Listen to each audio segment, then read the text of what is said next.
Regardez bien ces images. Elles sont inédites. Inédites tout simplement parce qu'elles nous montrent Joao Cravino, pardonnez-moi pour la prononciation, représentant spécial de l'Union européenne pour le Sahel. Il s'est personnellement rendu au Niger à la suite de son entrevue avec les autorités nigériennes.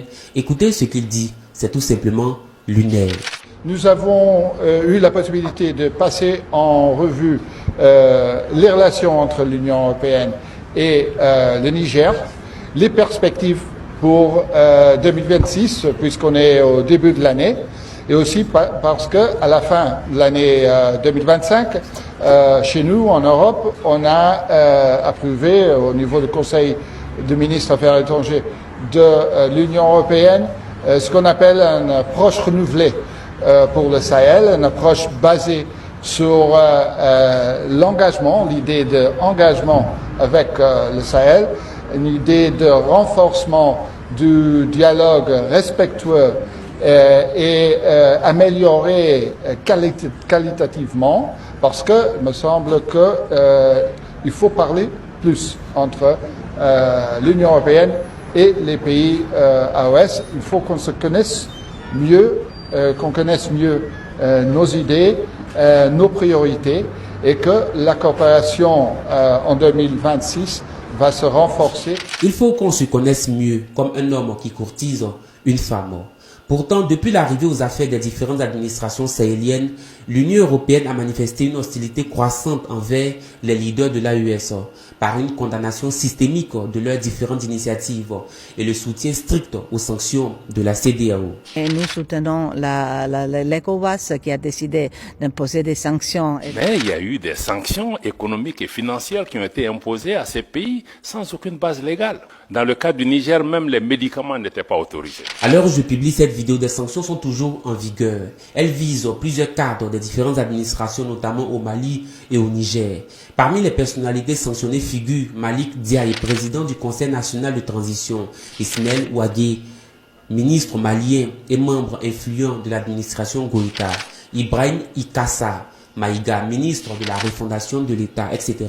Et il y a certains que vous connaissez, Nathalie Yam et Kémy Seba, ils y sont. Alors nous sommes tous, quel que soit ce que nous avons fait, nous sommes tous classifiés comme des agents de propagande de la Russie, puisque c'est dans le train de sanctions contre la Russie que nous sommes intégrés.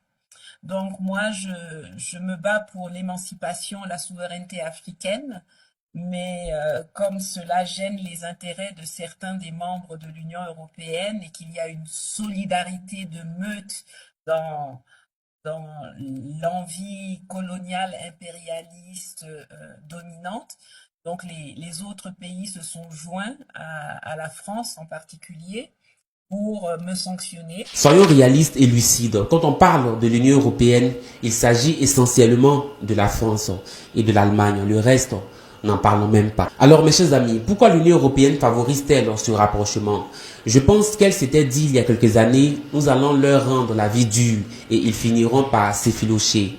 Quelques années plus tard, elle se rend à présent compte que ça ne marche pas. Les sanctions les ont au contraire solidifiées et leur ont permis d'être unis au lieu de fragmenter leur administration militaire. Les pressions internationales en sanctions économiques de la CEDEAO et suspension de l'aide de l'UE ont servi de catalyseur à l'unité sahélienne. L'isolement a poussé le Mali, le Burkina Faso et le Niger à formaliser l'alliance des États du Sahel AES, comme vous le savez. En 2026, l'UE constate que ces pays ont bâti une solidarité de survie qui rend les sanctions inefficaces, car ils ont appris à fonctionner en autarcie régionale ou avec de nouveaux partenaires. N'allez surtout pas croire que cette nouvelle approche de l'Union européenne est une approche romantique. Ce n'est surtout pas le cas. Le narratif n'a pas changé. Il y a ce qu'on dit devant les caméras et il y a ce qui se passe derrière les rideaux. L'attitude en elle-même n'a pas changé. C'est donc ça. Les leaders de l'AES doivent donc faire très attention. Et je pense qu'ils le savent déjà. L'adversaire que nous avons en face, ce n'est pas le terrorisme, c'est surtout la France.